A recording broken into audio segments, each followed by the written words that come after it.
What have we here? The answer seems obvious. The last word in designing and engineering skill.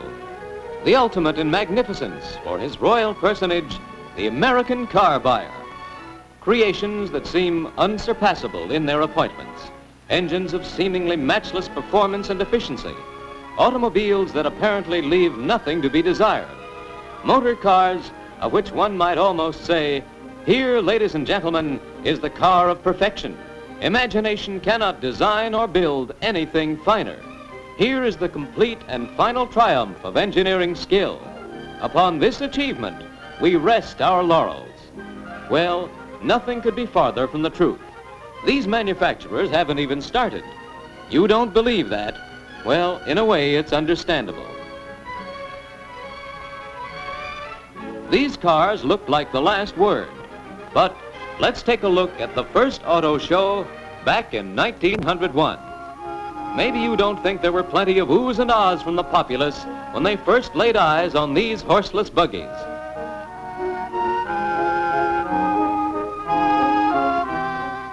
And they really ran.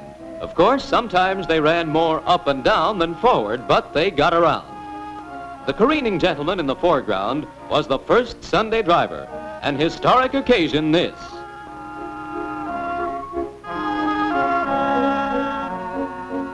Speaking of the Easter parade, here is one of the earliest ones in which the auto started to replace the horse.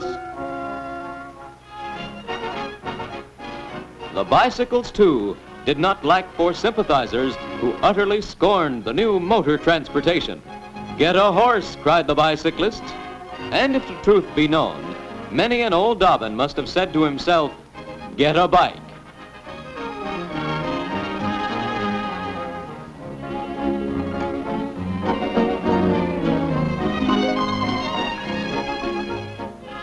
Ah, happy memory. Just a few twists of the crank and there we are. All ready now, off we go. There are times when it doesn't work. Rome wasn't built in a day. Well, there we are, all ready now, off we go.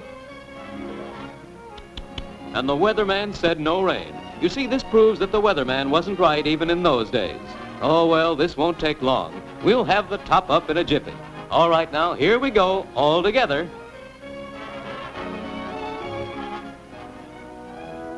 Motorists in the olden days got plenty of frigid air. Maybe that's why they were a hardier lot than their pampered closed car descendants. Ah, those were the days. Vibration was the keynote to health. You just wind it up, sit back, and vibrate. It was wonderful. Hi-ho for the open road. And wasn't the road open in those days? Sometimes it would open up right down to the hubcap. And the passengers, what poise, what verve, what insouciance, what elan, whatever became of the Stanley steamer. If there was one outstanding characteristic of the early motorist, it was enthusiasm for his car. Everyone had complete faith that his motor could outdo anything else on the market. A good-natured rivalry that led to such famous endurance contests as the Glidden Tour. This highlight of the automotive season attracted as participants many of the leading personalities of the day, each vying for the annual trophy awarded to the winner. In many ways, the high efficiency was remarkable, and not a few people thought the auto had reached the limits of its capabilities.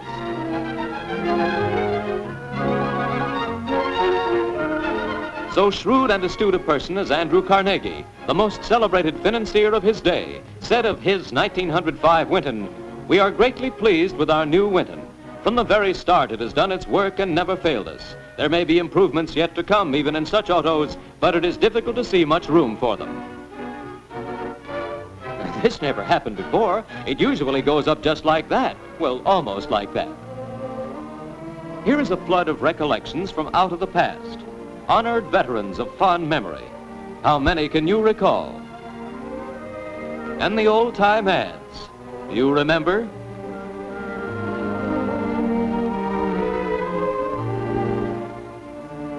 What about this one?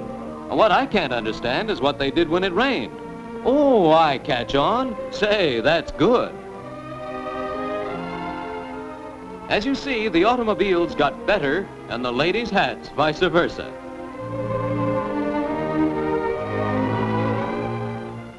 As Aunt Minnie said, leather tires. Well, for land's sakes, Jonathan, what won't they be thinking of next? This ad isn't amusing. It's the honest belief of one of the earliest car builders that the ultimate in perfection had been reached. But Mr. Olds was wrong, as will be anyone who limits the attainments of human ingenuity. New forms of production were bringing the automobile within reach of the many. Each new season heralded startling innovations. The motor car had come a long way in 1916 from the days of the Vanderbilt Cup race. This historic road race, first run on October 8, 1904, brought together the famous racing drivers of the world. These early races were the proving ground that demonstrated the strength or corresponding weakness of body stress and engine capabilities. They aided immeasurably in determining the future of automobile construction.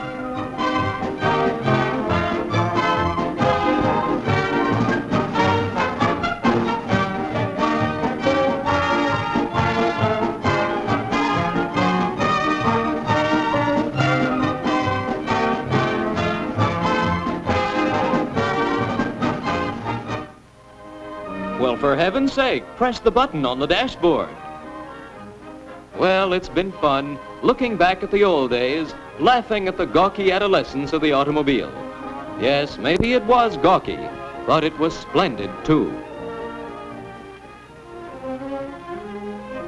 These emblems are signposts pointing back to those honored pioneers who toiled so valiantly to bring the auto into being. Some succeeded, some failed.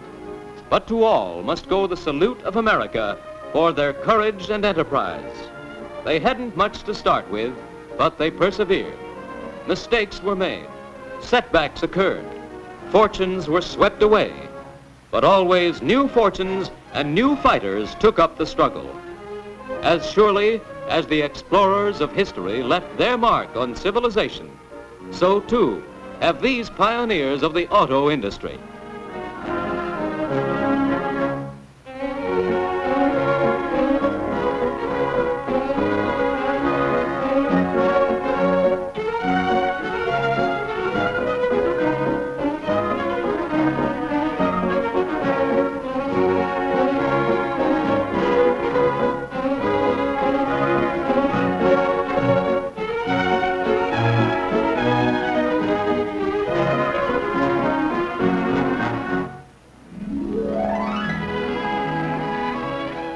From their mixture of small boy tricks and soaring dreams will come tomorrow's automobile, as beautiful as a painting, as efficient as science itself.